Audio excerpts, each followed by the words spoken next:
ঠিক এইখান থেকে আমি আমার পরের প্রতিবেদনে যাব, যেটা এই গত 4 সপ্তাহ ধরে সব থেকে বেশি ব্যবহৃত শব্দ সম্ভবত থ্রেট কালচার। আর সেই থ্রেট কালচার নিয়ে উত্তরবঙ্গ লবি নিয়ে জনস্বার্থ মামলা হলো আজকে কলকাতা হাইকোর্টে। স্বয়ং বিচারপতি বললেন, প্রধান বিচারপতি বলছেন একটি অভিযোগের সত্যতা থাকলেও সেটা অত্যন্ত গুরুতর। এই প্রেক্ষিতে রাজ্য সরকারের কাছে রিপোর্টও চাইলেন মাননীয় প্রধান বিচারপতি। দেখুন, বিভিন্ন মেডিকেল কলেজ থেকে শুরু হয়ে রাজপথ দিয়ে থ্রেট কালচারের অভিযোগের জল গড়ালো এবার কলকাতা হাইকোর্টে।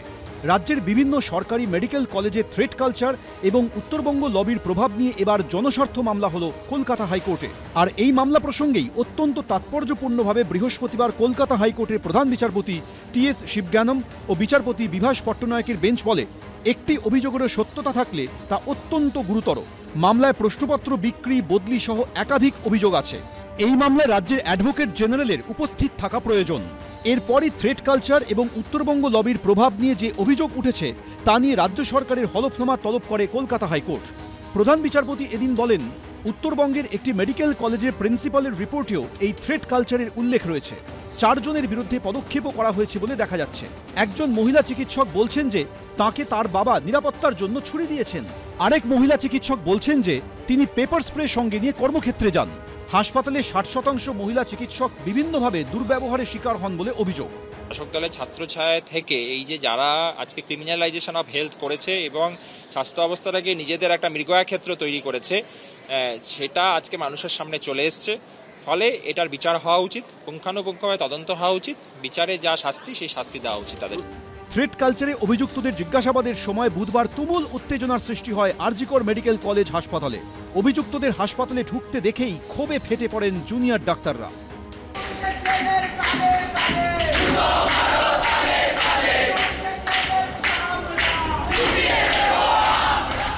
ধাক্কাধাক্কি, ধামা পর্যন্ত হয়। এই প্রেক্ষিতে বৃহস্পতিবার ডাকা হয়েছিল 11 জনকে। একে একে হাজিরা দেন তারা। সাক্ষী হিসেবে আসেন অনেক চিকিৎসক পড়ুয়াও। এটুকু শুনলাম, নাম্বার অফ পার্সনস কল্ড বোধহয় মোর দেন 7 or 8 টুডে। কালকে কতজনের বাকি ছিল তাদেরকে আবার রিসামন করে অন্যদিন আসতে বলা হয়েছে। আজকে যেমন কালকেও 10-12 জনকে ডাকা হয়েছিল, আজকেও সেরকমভাবে 8-10 জনকে ডাকা হয়েছে। তাদের নেওয়া চলছে, সাক্ষী নেওয়া চলছে বা তাদেরকে ডিফেন্ড করার সুযোগ দেওয়া হচ্ছে। কিন্তু এই হুমকি সংস্কৃতির শেষ কবে? মাথা অবধি কি পৌঁছতে পারবে তদন্ত কমিটি? সৌভিক মজুমদার, ঝিলম করঞ্জাই, শিবাশিস মৌলিক, এবিপি আনন্দ।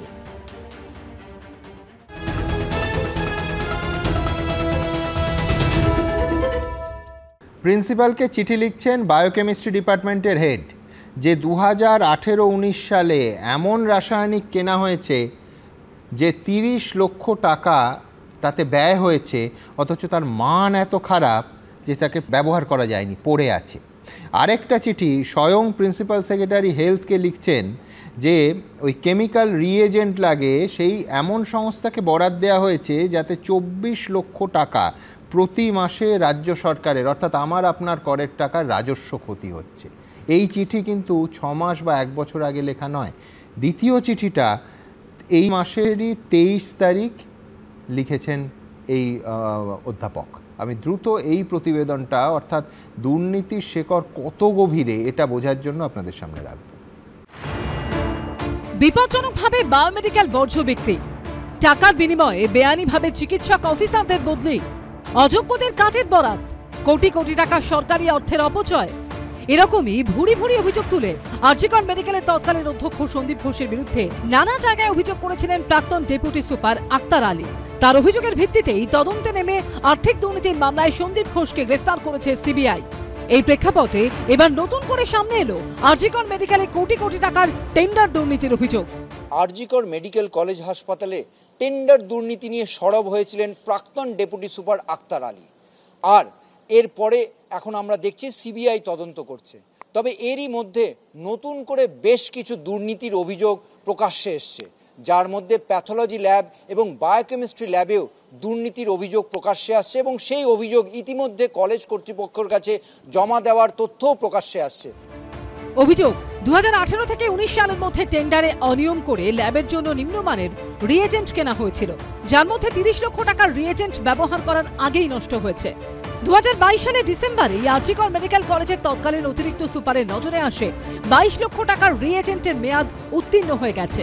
এরপর তদন্তে উঠে আসে 2018-19 সালে তৎকালীন সহকারী অধ্যাপক ও বায়োকেমিস্ট্রি বিভাগের প্রধান 73 লক্ষ টাকার এই ধরনের রিএজেন্টের বরাদ দিয়েছিলেন। পাশাপাশি বায়োকেমিস্ট্রি বিভাগে বিশেষ অ্যানালাইজার ব্যবহারের জন্য যে সংস্থাকে বরাদ দেওয়া হয়েছে তাতে প্রতি মাসে আর.জি. কর মেডিকেলে বাড়তি 23,95,400 টাকা করে খরচ হচ্ছে বলে অভিযোগ। অর্থাৎ অভিযোগ বছরে 2,87,44,000 সরকারি অর্থের অপচয় হয়েছে। এটা কিন্তু একদম মেডিকেল সিন্ডিকেট বা হেলথ সিন্ডিকেটের পার্ট। এইভাবেই কিন্তু দীর্ঘদিন ধরে এই so called invisible North Bengal lobby তাদের বিভিন্ন তাদের পছন্দের কিছু লোকজনকে বিভিন্ন জায়গায় বসিয়ে রেখেছিল এবং তারা এই করাপশনটা দিনের পর দিন করতো। ইভেন আমাদের আর.জি. কর মেডিকেল কলেজেও ওষুধ বা অন্যান্য জিনিসপত্রের কোয়ালিটি কিন্তু সত্যিই কম, কিন্তু দেখা যাচ্ছে যে তাদের দাম কিন্তু বাড়িয়ে বাড়িয়ে ধরা হতো। এটা কিন্তু অথরিটি থেকে করা হয়েছে, আমাদের কলেজেই হয়েছে এবং সন্দীপ ঘোষ নিজেই করেছেন। এই অনিয়ম তো ভুরি ভুরি অভিযোগ রয়েছে, যেগুলোর কোনো তদন্ত এতদিন পর্যন্ত হয়নি। সন্দীপ ঘোষের জামানায় কোনো তদন্তই সামনে আসতে দেওয়া হয়নি এবং এক্ষেত্রে গভর্নমেন্টও কোনো পদক্ষেপ নেয়নি একাধিকভাবে অভিযোগ থাকা সত্ত্বেও। ফলে আমরা মনে হয় যে এই যে অভয়ের বিচার, সেই বিচার চলুক। বিচার চলতে গিয়ে আমার মনে হয় যে এই ধরনের আরও অনেক দুর্নীতির অভিযোগ সামনে চলে আসবে। স্বাস্থ্য ভবন ও আর.জি. কর মেডিকেল কর্তৃপক্ষকে চিঠি দিয়ে কোটি কোটি টাকার টেন্ডার দুর্নীতির অভিযোগ তুলেছেন কলেজেরই এক অধ্যাপক। আমাদের কাছে এখনো ডিরেক্টলি কোনো রকম অভিযোগ জমা পড়েনি, বাট যদি কোনো রকম অভিযোগ জমা পড়ে আমাদের যেটা কমিটি আছে বা প্রিন্সিপাল স্যার বা আমরা will take it very seriously এবং এটার জন্য যা যা স্টেপ নেওয়ার will be taking the immediate actions. R G. Kar মেডিকেলে দুর্নীতির শিকড় আর কত দূর ছড়িয়ে, তার হদিশ কি মিলবে? সিবিআই তদন্তের আওতায় কি আসতে পারে এই আর্থিক অনিয়মের অভিযোগও? ঝিলম করঞ্চায়ের রিপোর্ট, এবিপি আনন্দ। দেবনানন্দা, এরপরে একটাই প্রশ্ন হয় যে আর.জি. করে এমন একটাও দফতর আছে যেখানে দুর্নীতি হয়নি? সেই আর.জি. কর, সেই দুর্নীতির অভিযোগ। না, প্রশ্ন হচ্ছে শুনুন, এই দুর্নীতিগুলো সত্যি hats off to the students. আজকে এই ঘটনার সঙ্গে সঙ্গে যে আরও জিনিসগুলো প্রকাশিত হলো, সেই প্রকাশিত হওয়াতে আমরা সবাই জানতে পাচ্ছি যে কিভাবে আপনি বললেন, কিন্তু স্বাস্থ্য দপ্তর কি ঘুমোচ্ছিল যখন 1 বছর 5 মাস আগে ডেপুটি সুপার, অন্য কেউ নয়, তিনি লিখিত অভিযোগ দিচ্ছেন প্রমাণ সহ হোয়াইট কলার ক্রাইমে? সেই জিনিসটা সেখানে যেতে পারেনি এবং মানুষ বিশ্বাস করেছে। ওর পরে বিশ্বাসটা কত খারাপ হতে পারে আজকে দেখা যাচ্ছে। নিশ্চয়ই তো আজকে কালকেই না কবে শুনছিলাম আপনি স্টুডেন্ট বললেন, তার কয়েনের উল্টো দিকটা হচ্ছে যে কন্ডেম করুন। না, কন্ডেম শুধু না, কন্ডেম করে কি হবে? কন্ডেম তো না, এটাকে না, কন্ডেম তো অল্প কথা। বেশি কথাটা কি? বেশি কথাটাকে যারা করেছে তাদের পরিষ্কার একেবারে পুরো জেলে পড়া। স্বাস্থ্যমন্ত্রী সহ না, মানে আমি বলছি এর একটা ব্যাখ্যা হতে পারে, যে ব্যাখ্যা দেবনারায়ণ দার থেকে এক স্টেপ এগিয়ে মদন মিত্র দিয়েছেন। আমি দেখাবো, তার আগে দ্রুত আসবো। দেবনারায়ণ দা প্লিজ,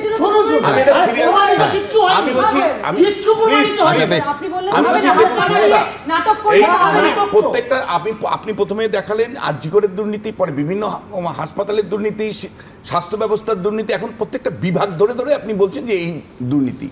আমি আপনাকে খুব সিরিয়াস দুটো নোট দিচ্ছি যে শিক্ষা, স্বাস্থ্য, রেশন থেকে শুরু করে সর্বত্র যে দুর্নীতি কিন্তু আমাদের পশ্চিমবাংলাকে আর্থিকভাবে পিছিয়ে দিচ্ছে। কেন পিছিয়ে দিচ্ছে? নীতি আয়োগের সাম্প্রতিক সদস্যদের রিপোর্ট, তারা যে রিপোর্ট প্রকাশ করেছেন তাতে দেখাচ্ছেন যে ভারতবর্ষের জিডিপির 10% কন্ট্রিবিউশন একসময় পশ্চিমবাংলা ছিল, আজ থেকে কয়েক বছর আগে। আজকে জিডিপির মাত্র শেয়ার পশ্চিমবাংলায় 5%, অর্থাৎ 5% জিডিপির অল ইন্ডিয়ার কন্টেক্সটে 5% কন্ট্রিবিউশন পশ্চিমবাংলার জিডিপি কমেছে। তাহলে আমার প্রশ্ন হচ্ছে, শিল্প নেই, আপনার কর্মসংস্থান ঠিক মতন নেই। এইরকম অবস্থায় দুর্নীতি আরেকটা সমস্যা আমাদের, যে আমরা আরও দরিদ্র হচ্ছি, আমরা আরও বেশি বেকার তৈরি করছি এবং আমাদের উদ্যোগগুলো কমে যাচ্ছে, যার ফলে ভারতবর্ষের পশ্চিমবাংলায় কন্ট্রিবিউশন ছিল জিডিপির 10%, সেই পশ্চিমবাংলার কন্ট্রিবিউশন কমে 10 থেকে কমে 5% দাঁড়িয়েছে। কিন্তু দুর্নীতি আটকানো যাচ্ছে না কেন? দেবনারায়ণ দা বলেননি, কিন্তু এর একটা ব্যাখ্যা দিয়েছেন মদন মিত্র। তিনি বলছেন কোট আনকোট যে একটা দুটো দুর্নীতি হলে আটকানো যায়, স্বাস্থ্য ব্যবস্থার রন্ধে রন্ধে দুর্নীতি। ঠিক কি বলেছেন মদন মিত্র, দেখাবো। পিজিতে দুর্নীতিটা আছে বা ছিল, খুব ডিপ রুটেড, এবং পিজির একটু যদি ওপর থেকে করা যায় তাহলে দেখবেন পিজিতে একটার পর একটা অপারেশন আনসাকসেসফুল হচ্ছে, সমস্ত রকম সুযোগ থাকা সত্ত্বেও। এবং পিজিতে মমতা বন্দ্যোপাধ্যায়ের আমার অপারেশন নিয়েই তো প্রশ্ন। আমি তো চুনোপুটি, মমতা বন্দ্যোপাধ্যায়ের অপারেশনে ভুল হয়েছে, তারপরেও পিজির তো কোথাও কোনো হেলদোল নেই। সমস্ত কলেজে যা আছে সবাইকে এক করে মিললে যা হবে তাই ইনস্ট্রুমেন্ট পিজি রাখার আছে। এটার কারণ কি? তারা কেয়ার করে না, দে ডোন্ট কেয়ার। দুর্নীতি ডিপ রুটেড, তাদের স্বজন পোষণ, পিজিতে পোস্টিং, ভালো জায়গা, নাম ডাক, কি বলবো। তারপর তো পরীক্ষার সময় অবাধ ব্যবস্থা, 72-এর কথা মনে করিয়ে দেয়। পিজির পরীক্ষা, বর্তমান পরীক্ষা অনেক কলেজেই দেখে একটু খোঁজ নিন না আপনারা, কোথায় কিভাবে পরীক্ষা হচ্ছে। এত মারাত্মক কথা বলছেন যে পিজির এই অবস্থা, আরজি করের এই অবস্থা, বা সাগর দত্ত মেডিকেলের এই অবস্থা, এতদিন ধরে আপনি ভেতর থেকে দেখছেন, আপনি পার্টিকে বলেননি? শুনুন, দুর্নীতি যদি একটা হয় তাকে রোখা যায়, দুর্নীতি দুটো হলে রোখা যায়, দুর্নীতি 10টা হলে রোখা যায়। যদি রন্ধে রন্ধে দুর্নীতি হয়, স্বাস্থ্য ব্যবস্থার রন্ধে রন্ধে দুর্নীতি, এবং মমতা বন্দ্যোপাধ্যায় তিনি 24 ঘন্টার মধ্যে বোধহয় 20 ঘন্টা স্বাস্থ্য দপ্তর নিয়ে পড়ে আছেন। কিন্তু কি করবেন, সিপিএম তো এখানে ঘুঘুর ভাষা করে দিয়ে চলে গেছে। সিপিএম এমনভাবে করে দিয়ে গেছে কিছুতেই এই দুর্নীতির বাইরে বেরিয়ে আসা যাচ্ছে না। তারপরে তো 13 বছর চলে গেল। আমি মনে করি অনেকটা কমেছে, কিন্তু আরো কঠোর হতে হবে। এবং মমতা বন্দ্যোপাধ্যায় কিন্তু দুর্নীতিকে প্রশ্রয় দেন না, দুর্নীতির বিরুদ্ধে থাকতে চান, কিন্তু মমতা বন্দ্যোপাধ্যায়ের কাছে সবসময় যারা খবর দেন, যারা হাসপাতালের দায়িত্বে আছেন, তাদের অনেকেই সেই সময় হয়তো ঠিক খবর নাও দিতে পারেন, মিসগাইড করতে পারেন, যার ফলে দুর্নীতির খবরটা পৌঁছয় না। খুব স্বাভাবিক। দেখুন, মদন মিত্র যা বলছেন তাদের স্বাস্থ্য দপ্তরের দুর্নীতি আর ছুঁচ নয়, একেবারে চালুনি হয়ে গেছে।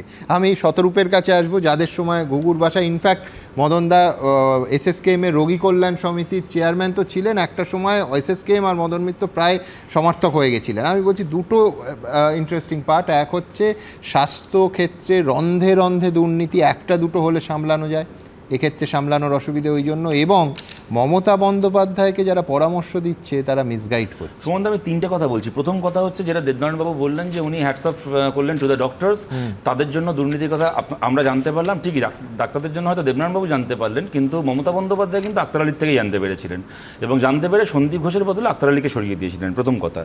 2 নম্বর কথা হচ্ছে, আর যে কোনো দুর্নীতির মতো এই দুর্নীতিতেও কিন্তু সরাসরি বাংলার মানুষ দল নির্বিশেষে, তৃণমূল কংগ্রেসেরও কোনো মানুষ যখন চিকিৎসা করিয়েছেন তার শরীরেও জাল ওষুধ ঢুকেছে, তাকেও কিন্তু হচ্ছে ইউজড বায়োলজিক্যাল ওয়েস্ট দিয়ে তাকে ইঞ্জেকশন নিতে হয়েছে। হয়তো চিকিৎসা করতে গেছিলেন জন্ডিসের, হয়তো শরীরে ব্লাড ক্যান্সার বা এইডস নিয়ে ফিরেছেন। তৃণমূলের সমর্থক, তৃণমূলকে ভোট দেওয়া মানুষও কিন্তু। 3 নম্বর, সুমন্ত আমাকে প্লিজ এই কথাটা বলতে অ্যালাউ করো। দুর্নীতি বলতে আমরা একদিন জেনে এসেছিলাম, আমি সেগুলোকে ছোট করছি না যে এক টেবিল থেকে এক টেবিলে ফাইল যাবে 10-20 টাকা নিয়ে, এটাকে আমি ছোট করছি না, কিন্তু এটাতে আমরা অভ্যস্ত ছিলাম। সুমন্ত, দুর্নীতি এইটা যে মৃতদেহ নিয়ে পর্নোগ্রাফির ব্যবসা হবে, কারা বডি ডোনেট করে বলো তো হাসপাতালে? যে মানুষের কাছে পরকালের চিন্তার থেকে পরের প্রজন্মের প্রতি দায়বদ্ধতা বেশি থাকে, যে মানুষ শ্মশান বা কবর বা চিতা বা কোনো মন্ত্র ধারেন না, আমার পরকালে কি হবে আমার দেখে দরকার নেই, আমার পরের প্রজন্ম যারা উন্নত হেলথ সার্ভিস পায়। আমি একটা লাইন যোগ করবো, আমি জানি না তুমি দেখেছো কি না, গণদর্পণ বলে একটি সংস্থা ব্রজদা ছিলেন, আমি বলছি ব্রজদার জীবনের প্রতিটা শ্বাস নিতেন হচ্ছে যে দেহদানের জন্য মানুষকে রাজি করানোর জন্য। আমার ভুল না হলে প্রথম মানুষ যার কোভিডে মারা গেলেন এবং যার দেহ মানে কোভিড ডেথের দেহ যেটা দেওয়া হলো। সুমনদা, আমার ঘটনাচক্রে যেহেতু বামপন্থী আন্দোলনের সঙ্গে থাকার সুবাদে আমাদের পার্টির এবং একটা বড় অংশে তোমরা জানো বামপন্থী মানুষজন তাদের যে অনেকে তারা বডি ডোনেট করেন, আমাদের বুদ্ধহাতা থেকে সীতারাম থেকে শুরু করে আমাদের পার্টির মধ্যে অনেকে রয়েছেন। গত 15-20 দিনে না সুমনদা একাধিক এরকম মানুষের সাথে আমার তোমায় বলতে কতটা কষ্ট হচ্ছে, আমার কথা হয়েছে যারা একদিন খুব গর্বিত ছিলেন তার বাবা কি তার মা বডি ডোনেট করেছেন। আজকে সেই সন্তানের অবস্থা ভাবো তো, যার মা আরজি করে বডি ডোনেট করে গেছিলেন, সে কোন মনের অবস্থার মধ্যে দিয়ে যাচ্ছে। আমি বলছি এই সংশয়ের জায়গাটা আমাদের রাজ্যে বসে আছে। আমি বলছি যে সভ্যতা বিরোধী, মানব সভ্যতার যে বেসিক মূল্যবোধ তার বিরোধী। আমি এইখান থেকে আসবো, আমি বারবার যেটা বলি, খুব গর্বের সঙ্গে না খুব লজ্জার সঙ্গেই বলি কি এই মেয়েটি নিজের জীবন দিয়ে এই ডাক্তার বোনটি অনেক কিছু আনার্ট করে গেল, অনেক কিছু সামনে আনলো, কিন্তু যেদিন তাকে এইভাবে মৃত্যুবরণ করতে হলো সেদিন ওই সেমিনার রুম বারবার তার ছবি, তার স্টিল গ্রাফ আমাদের সামনে এসেছে, কিন্তু সেইখানে আরজি কর মেডিকেলের সঙ্গে, মেডিকেল কলেজের সঙ্গে কোনোভাবে যুক্ত নন এই রকম কোনো মানুষ কেন থাকবেন, এই প্রশ্ন উঠেছিল।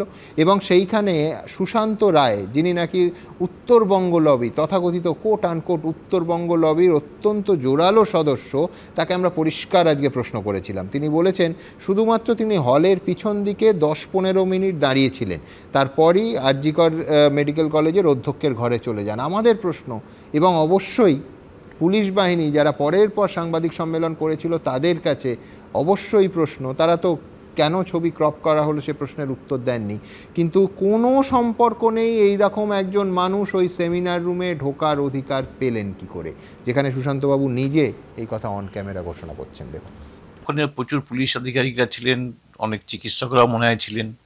আমরা একদম পেছন দিকে, যেখানে মানে ওই হলঘরটা অনেক লম্বা ছিল, আমরা একদম পেছনে জাস্ট দাঁড়িয়েছিলাম, নাথিং টাচিং নাথিং, কিছুই টাচ করিনি আমরা। 10-12 মিনিট ওখানে, 10-15 মিনিট ওখানে থেকে নিচে নেমে তারপরে প্রিন্সিপাল হয়ে গিয়েছিলাম, কারণ ওখানে কর্ডন করা ছিল। কর্ডনের ভেতরে আমরা ছিলাম না, তো একদম বাইরে। স্বাস্থ্য দপ্তরের চালু শব্দ উত্তরবঙ্গ লবির তিনিই নাকি মাথা। রাজ্য মেডিকেল কাউন্সিলের সহসভাপতি, উত্তরবঙ্গের স্বাস্থ্য দপ্তরের প্রাক্তন ওএসটি সেই সুশান্ত রায় এবার নিজেই স্বীকার করে নিলেন আরজি কর মেডিকেলে তরুণী চিকিৎসকের মৃতদেহ উদ্ধারের দিন তিনি সেমিনার হলে ছিলেন। ব্যাপারটা হচ্ছে আমরা যেখানে ছিলাম সেটা একদম মানে করিডোর এরিয়ার বাইরে 1 নম্বর, এবং সেখানে অনেক আধিকারিকরা ছিলেন, প্রিন্সিপাল সেক্রেটারি, হেলথের সেক্রেটারি, ডিএমই বা কলেজ প্রিন্সিপাল বা পুলিশের প্রচুর আধিকারিকরা ছিলেন। কিন্তু এখানে প্রশ্ন উঠেছে, প্লেস অফ অকারেন্সে কি করছিলেন সুশান্ত রায়? তিনি আরজি কর মেডিকেলের সঙ্গে কোনোভাবে যুক্ত নন, তার বাড়ি জলপাইগুড়িতে। তাহলে ঠিক ওই দিনই তিনি আরজি কর মেডিকেলে এলেন কেন? যে সেমিনার হলে মৃতদেহ উদ্ধার হয় সেখানেই বা গেলেন কেন? এইসব প্রশ্ন ঘিরেই শুরু হয়েছে বিতর্ক। সুশান্ত রায় সদস্য পদ খারিজ করে আইএম এর রাজ্য শাখা, তাকে জিজ্ঞাসাবাদ করেছে সিবিআই। এই বিতর্ক নিয়েই এবার মুখ খুললেন তিনি, স্বীকার করলেন দেহ উদ্ধারের দিন সেমিনার রুমে তিনি গিয়েছিলেন। কেন গিয়েছিলাম আপনারা জানেন যে মেডিকেল কাউন্সিলে পশ্চিমবাংলায় চিকিৎসা করতে গেলে যে কোনো চিকিৎসককে মেডিকেল কাউন্সিলের রেজিস্ট্রেশন জরুরি। এবারে আমি দেখলাম, আমরা দেখেছিলাম, সিদ্ধান্ত নিয়েছিলাম ওখানে বিকেলবেলার দিকে, যে যখন আমাদের কাউন্সিলে একজন এরকমভাবে মৃত্যু হয়েছে এবং এটা আমরা কোনো দেখিনি এই জিনিস, তো সেই সময়তে অন্ততপক্ষে মেডিকেল কাউন্সিলের টিম গিয়ে সেখানে যাক, গিয়ে ওখানে যারা আধিকারিকরা আছে তাদের সঙ্গে কথা বলুক যে যা করা ন্যায়সঙ্গতভাবে যেন সেই জিনিসগুলো করা হয়, এবং তাই হয়েছে এখানে। চিকিৎসক শ্যামাপ্রসাদ দাস উত্তরবঙ্গ মেডিকেল কলেজ থেকে পাশ করার কয়েক বছর পর এখান থেকে এমবিবিএস পাশ করেন সুশান্ত রায়। বরাবরই এসপি দাসের ঘনিষ্ঠ বলে পরিচিত তিনি, আর তাদের হাত ধরেই নাকি উত্তরবঙ্গ লবির রমরমা। অভিযোগ, এই উত্তরবঙ্গ লবি সরকারি স্বাস্থ্য ব্যবস্থাকে সম্পূর্ণভাবে নিয়ন্ত্রণ করে। এসপি দাসকে তো আমি চিনি, আমাদের কলেজের সিনিয়র দাদা, আজকে সম্পর্ক অনেক দিনের সম্পর্ক। 2 নম্বর যেটা, সেটা হচ্ছে যে আমি আগেও বলেছি যে এরকম কোনো ভয়ের পরিবেশের সঙ্গে আমি জানি না কি ভয়ের পরিবেশটা কোনটা, আমি কখনোই যুক্ত নেই, আমি জানি না এই ব্যাপার। উত্তরবঙ্গ লবিটাকে বলে কিছু নেই, এটা বায়বীয় ব্যাপার একটা। এটার নাম করে একটা শ্রেণী, জুনিয়র চিকিৎসকদের কথা বলছি না, কিন্তু সিনিয়র চিকিৎসকরা পেছন থেকে ইন্ধন যোগাচ্ছে। এটা আমাদের উদ্দেশ্য, যেটা আমি আগেও বলেছি, ঠিক সেটা 34 বছর ধরে যারা কাজকর্ম করতো তাদেরকে হয়তো স্বাস্থ্য ভবন এখন ঢুকতে দেয় না, সেটা হতে পারে, সেটা একটা রাগ। সুশান্ত রায় পৈতৃক বাড়ি কলকাতায় ঢাকুরিয়াতে, তিনি থাকেন জলপাইগুড়িতে। জলপাইগুড়ি মেডিকেল কলেজে চক্ষুরোগ বিশেষজ্ঞ ছিলেন সুশান্ত রায়। তৃণমূল ক্ষমতায় আসার পর থেকে তার দাপট বাড়তে থাকে। করোনার সময় স্বাস্থ্য দপ্তরের উত্তরবঙ্গের ওএসডি নিয়োগ করা হয়েছিল তাকে। রাজা চট্টোপাধ্যায় ও সন্দীপ সরকারের রিপোর্ট, এবিপি আনন্দ। দেখুন, শুধু আরজিকর নয়, হোমিওপ্যাথি কলেজেও নাকি এই থ্রেট কালচার চলে। আজকে রীতিমতো সাংবাদিক সম্মেলন করে West Bengal joint homeopathic front থেকে একেবারে পরিষ্কার বলা হয়েছে, কখনো মারধরের হুমকি, কখনো আবার ফেল করা পড়ুয়াকে পাশ করে দেওয়ার মতো একটার পর একটা বেআইনি কাজ তাদের অভিযোগ সেখানেও চলে। দেখুন, আমার কলেজে ডিউটি থাকে, আমাকে বলছে যে তুমি যদি কালকে সকালে কলেজে আসো, তোমার যদি ক্ষমতা থাকে তুমি এসো, তোমাকে আমি মারবো কলেজে আসলে। বিভিন্ন মেডিকেল কলেজের একটা থ্রেট কালচার, একটা হুমকির কালচার সমস্ত মেডিকেল কলেজগুলোতে এটা কিন্তু বিদ্যমান। আরজিকর মেডিকেল থেকে Uttarbanga medical, Medinipur medical college থেকে কলকাতা মেডিকেল কলেজ, রাজ্যের বিভিন্ন সরকারি হাসপাতালগুলি থেকে উঠছে একের পর এক থ্রেট কালচারের অভিযোগ। আর এই আবহেই এবার রাজ্যের একাধিক হোমিওপ্যাথি মেডিকেল কলেজে উঠল থ্রেট কালচারের রমরমার অভিযোগ। ওয়েস্ট বেঙ্গল জয়েন্ট হোমিওপ্যাথি ফ্রন্টের তরফে সাংবাদিক বৈঠক করে আনা হলো একের পর এক চাঞ্চল্যকর অভিযোগ। এটা হোমিওপ্যাথি কলেজ, ডেন্টাল কলেজ সমস্ত দিকে এদেরই বিভিন্ন ছাত্র নেতা দ্বারা তাদেরকে বিভিন্নভাবে ভিক্টিমাইজড করা হয়েছে। সোশ্যালের নাম করে টাকা চাওয়া থেকে শুরু করে বিভিন্ন অবস্থায়, এবং তাদের মতের বিরোধিতা যে মুহূর্তে করা হয় সেই মুহূর্তে তাদের উপর বিভিন্ন রকমের হুমকি এবং বিভিন্ন বিদ্বেষমূলক মন্তব্য, এবং মধ্যরাত্রে তাদেরকে ফোন করে বিভিন্ন রকমের থ্রেট কালচার করা হয়েছে। হোম সেন্টারে পরীক্ষা নেওয়ার পিছনেও বড় দুর্নীতি জড়িয়ে রয়েছে বলে উঠছে অভিযোগ। দিনের দিনে খাতা দেখে দেওয়া, ফেল করা পড়ুয়াকে পাশ করিয়ে দেওয়া, এমনকি ফেল করা পড়ুয়াকে অনার্স পাইয়ে দেওয়ার জন্য ক্রমাগত চাপ আসছে বলে অভিযোগ করেছেন হোমিওপ্যাথি মেডিকেল কলেজের আর এক চিকিৎসক। বছর 5 আগে হঠাৎ একটা আমাদের মিটিংয়ে সেখানে বলা হলো যে এবারে হোম সেন্টার হবে। তার মানে কি, যে ছাত্র যে কলেজের সেই কলেজে পরীক্ষা হবে, তার মানে গণ টোকাটুকি সেখানে যাচ্ছে, যা খুশি করা যাবে। এবং এই যে থ্রেটের প্রশ্ন আছে, যারা দাদা, সেই দাদাগুলো গিয়ে সেখানে সেটা কন্ট্রোল করবে। এই যে প্রশ্নগুলো উঠছে, পাস ফেল অনার্স, বেশি নম্বর পাইয়ে দেওয়া, ফার্স্ট করিয়ে দেওয়া, ফেলকে পাস করিয়ে দেওয়া, ফেলকে এমনকি অনার্স পাইয়ে দেওয়া, ফেল যোগ্যতা মানে যার নিম্ন যোগ্যতার ছাত্রকে তাকে অনার্স পাইয়ে দেওয়া, প্রেসারাইজ করা। এমনকি ওয়েস্ট বেঙ্গল হেলথ রিক্রুটমেন্ট বোর্ডে নিয়োগে ব্যাপক দুর্নীতি হয়েছে বলেও অভিযোগ করা হয়েছে ওয়েস্ট বেঙ্গল জয়েন্ট হোমিওপ্যাথি ফ্রন্টের তরফে। হেলথ রিক্রুটমেন্ট বোর্ডে আপনারা যদি দেখবেন, ডাইরেক্টর অফ হোমিওপ্যাথি যে অ্যাপেক্স পোস্ট, সেই ডাইরেক্টর অফ হোমিওপ্যাথিতে একটা বিরাট কেলেঙ্কারি হয়েছিল। ইন্টারভিউ বোর্ডে একজন ডাইরেক্টর পোস্টের ইন্টারভিউ, সেখানে কি করে একটা রিটায়ার্ড প্রিন্সিপাল থাকে? আমাদেরই যে কলিগ শ্যামল মুখার্জি ওখানে ছিলেন, ডাক্তার শ্যামল মুখার্জি থাকেন কি করে? আমি ডাইরেক্ট সুদীপ্তদাকে প্রশ্ন করেছিলাম। প্রথমত বলি, যতগুলো কথা এখানে বলা হয়েছে প্রত্যেকটাই ভুয়ো, টোটালটাই একটা রাজনৈতিক উদ্দেশ্য প্রণোদিত। আজকের এই আরজিকরের ঘটনাকে কেন্দ্র করে এই সমস্ত কথাগুলি তারা তুলে ধরে বাজার ঘোলা জলে মাছ ধরতে চাইছেন। উত্তরবঙ্গ লবি বলে কোনো লবি নেই। আমি ডাক্তার শ্যামল মুখার্জি আপনাদের বলছি, লবি বলতে যদি বুঝতে চান, সেটা হচ্ছে হোমিওপ্যাথিক লবি। থ্রেট কালচারের এই প্রবণতা কত গভীরে ঢুকে রয়েছে? এই লবির মাথায় কারা? কিভাবে থ্রেট কালচারের বিনাশ সম্ভব? এটাই বড় প্রশ্ন। বৈদ ঠাকুর চক্রবর্তী রিপোর্ট, এবিপি আনন্দ। দেখুন, এত আক্রমণ, এত চ্যানেল বয়কট, এত রক্তচক্ষু, এসব কোনো কিছুই সত্যের পথ থেকে আমাদের টলাতে পারে না। তার কারণ আপনাদের ভরসা। যত আঘাতই আসুক না কেন, আপনাদের সেবায় এবিপি আনন্দ দায়িত্বশীল ছিল, দায়িত্বশীল আছে, দায়িত্বশীল থাকবে। আর এই লড়াই সাংবাদিকতার লড়াই, মুক্ত কণ্ঠের লড়াই, গণতন্ত্রের লড়াই। এই লড়াইয়ে আমরা সবাই সবার পাশে, কেউ একা নই। তাই সবাইকে শুভেচ্ছা, সবাইকে অভিনন্দন আর আপনাদের প্রণাম।